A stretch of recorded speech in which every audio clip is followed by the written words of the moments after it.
A Segunda Guerra Mundial foi brutal. Sem dúvidas, um dos períodos mais sombrios na história da humanidade. Felizmente, o bloco dos aliados encabeçados pelos Estados Unidos e pela antiga União Soviética conseguiram parar o forte exército alemão, liderados pelo maníaco Adolf Hitler. Mas você já parou para pensar o que teria acontecido com os Estados Unidos se o resultado fosse diferente? Quais eram os planos megalomaníacos de Hitler para o pós-guerra? Bom, hoje vamos abordar este assunto aqui no canal.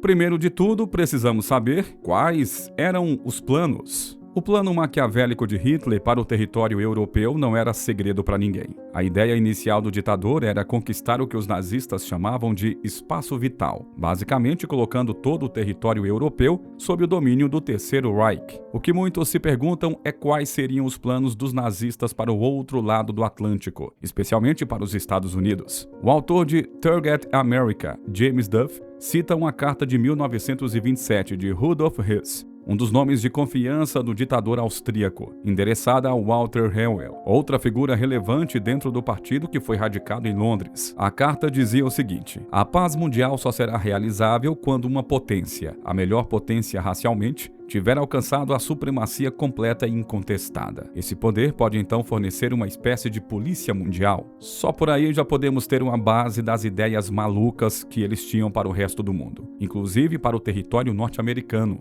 Basicamente, a ideia principal de Hitler para o resto do mundo envolvia a criação de uma agência global para a aplicação de uma jurisdição obediente ao chamado Terceiro Reich. A conhecida revista estadunidense The National Interest considera a tentativa nazista de construir um bombardeiro que cruzasse o Atlântico um desperdício de recursos. A ideia por trás de construir algo assim já significava que os Estados Unidos estavam sim na lista de interesses de Hitler.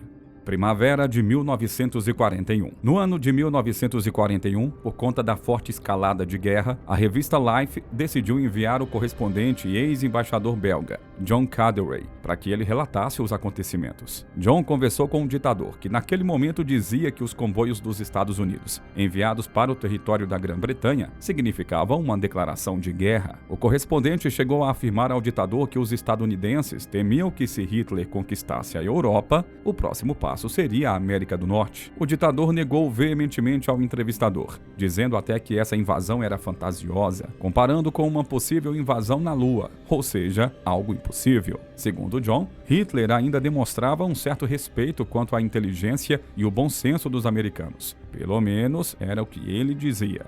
Tudo no seu tempo. O professor emérito de História, Gerhard Weinberg, da Universidade da Carolina do Norte, dizia que o ditador tinha o desejo de destruir os Estados Unidos. Segundo o professor, Hitler já escrevia sobre a destruição do território desde 1920, especialmente por conta da derrota alemã na Primeira Guerra Mundial. Hitler considerava os americanos como parte dos culpados. A ideia de Hitler provavelmente consistia no domínio da Europa, a construção e o fortalecimento de uma marinha, para que depois eles pudessem lidar com o continente americano e, consequentemente, com os Estados Unidos.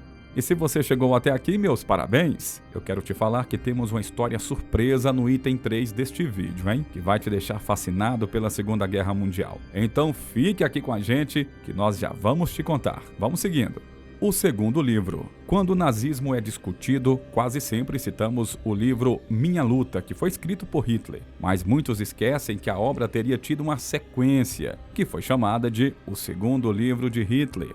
De acordo com a obra de James Duff, Target America, o líder austríaco teria escrito seu segundo livro em 1928, mas só foi publicado em 1961. Ele imaginava uma série de 3 conflitos. Era somente no terceiro que Hitler visava os Estados Unidos. Primeiramente, Adolf Hitler via a Alemanha enfrentando a França, para que pudesse recuperar aquilo que haviam perdido após a Primeira Guerra Mundial. Depois, o alvo era o leste, confiscando todas as terras e recursos agrícolas pertencentes à União Soviética. E por último, o alvo era os Estados Unidos. O líder nazista disse inclusive que eles eram uma ameaça real à dominação alemã do mundo. Vale ressaltar, porém, que tudo isso foi escrito antes da Grande Depressão de 1929. Então, mais tarde, o ditador acabou chegando à seguinte conclusão: de que o território dos Estados Unidos tinha os seus próprios problemas e que naquele momento já não era uma ameaça tão grande quanto pareciam. Então, na cabeça dele, a terceira parte desse grande confronto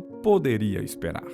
Espaço vital. A obsessão de Hitler em enfrentar e destruir a União Soviética é descrita em diversos locais. Mas de acordo com um importante historiador de Cambridge, Brendan Symes, ele também era muito obcecado com os Estados Unidos. O estudioso ainda disse que quanto mais pesquisa ele fazia, mais ele descobria o quão focado era Hitler com a América do Norte. Um dos principais motivos disso provavelmente era por conta do tamanho do território estadunidense. Basicamente, estamos falando de um local com 28 vezes o tamanho da Alemanha. Para efeitos de comparação, a Alemanha caberia dentro da Califórnia, ocupando apenas 85% do estado. Enfim, mesmo que o plano absurdo de Hitler de dominar a Europa e de construir a sua raça ariana desse certo, e ainda bem que não deu, né? Eles precisam de mais espaço e de muitos outros recursos. Por sinal, recursos esses e espaços também abundantes na América.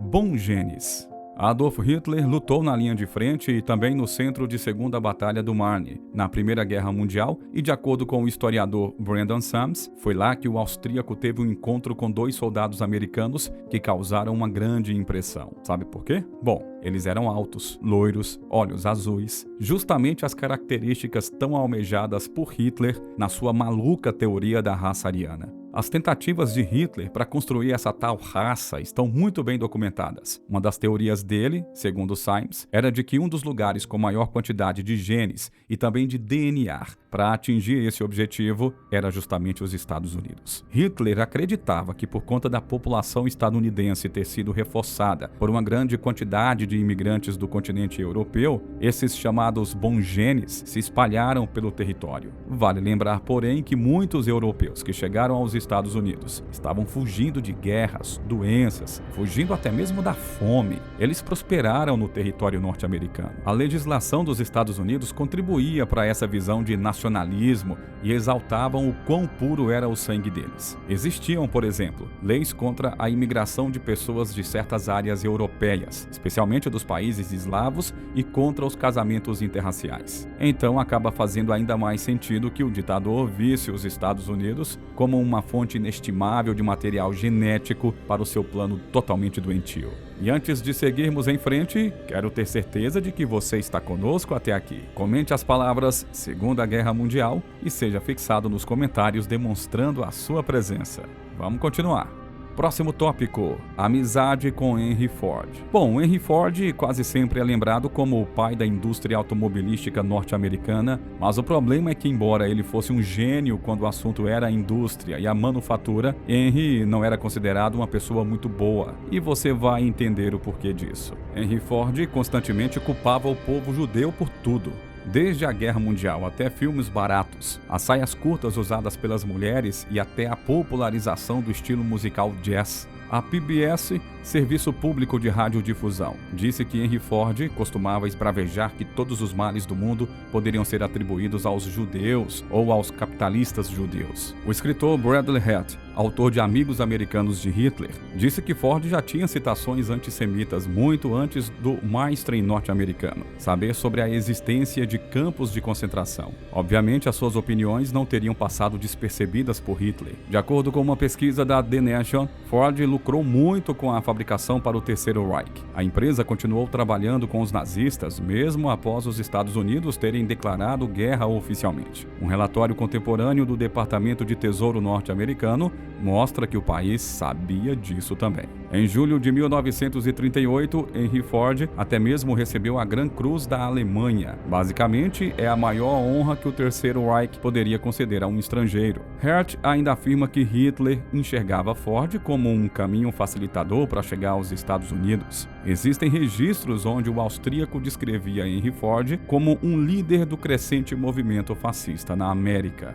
Péssimos nazistas. É comum vermos a Segunda Guerra Mundial como um conflito entre os aliados e o eixo, mas não foi exatamente tão claro e organizado assim não. O Museu Nacional da Segunda Guerra Mundial dos Estados Unidos mostra que os norte-americanos tinham uma facção de nazistas que não apenas estavam vivos e bem, mas também realizavam comícios em grandes estádios, como o Madison Square Garden, por exemplo. A Liga Germano-Americana, remontada a 1936, a organização visava promover todos os ideais e o ódio racial característicos dos nazistas. O evento no Madison Square Garden reuniu cerca de 22 mil membros leais isso no ano de 1939, sendo realizado sob o comando de um veterano alemão da Primeira Guerra Mundial, Fritz Kahn. A Liga chamou a atenção do Comitê de Atividades Anti-Americanas da Câmara, e ainda que não tenha sido considerada uma ameaça à segurança nacional, há uma observação bem interessante relacionada a isso. Uma das principais alegações para desacreditar do movimento era que Kahn se reportava diretamente a Hitler e que o líder do Terceiro Reich estaria se intrometendo nos assuntos estadunidenses. Bom, então podemos pensar que Hitler deve ter ficado feliz com a ideia de existir um partido nazista pronto para ele em território americano, certo? Não, por incrível que pareça, não. Hitler, na realidade, teria denunciado abertamente o partido. Os nazistas acreditavam que a Liga estava, na verdade, lhes dando uma má fama.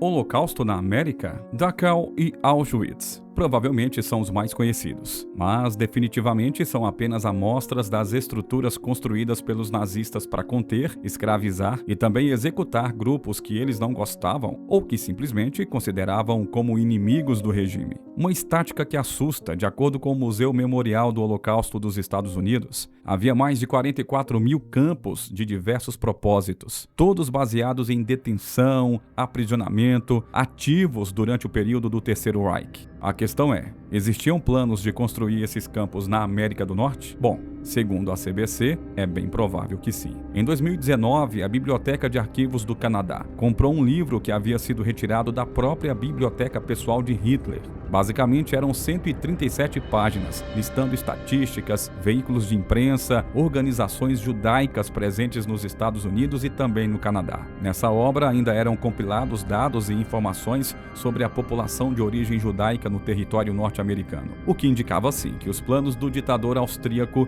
era repetir o Holocausto do outro lado do Atlântico. O livro em questão foi escrito pelo linguista e nazista Heinz Kloss, detalhando desde a parte étnica até as línguas usadas pelos judeus e as suas organizações. Para Michael Kent, curador da LAC, o livro é sim uma prova essencial de que a ideia do Holocausto por parte dos nazistas definitivamente não era algo exclusivo para os europeus. Provavelmente eles espalhariam esses feitos para outros lugares do mundo. Bom, felizmente eles perderam a guerra antes disso, né?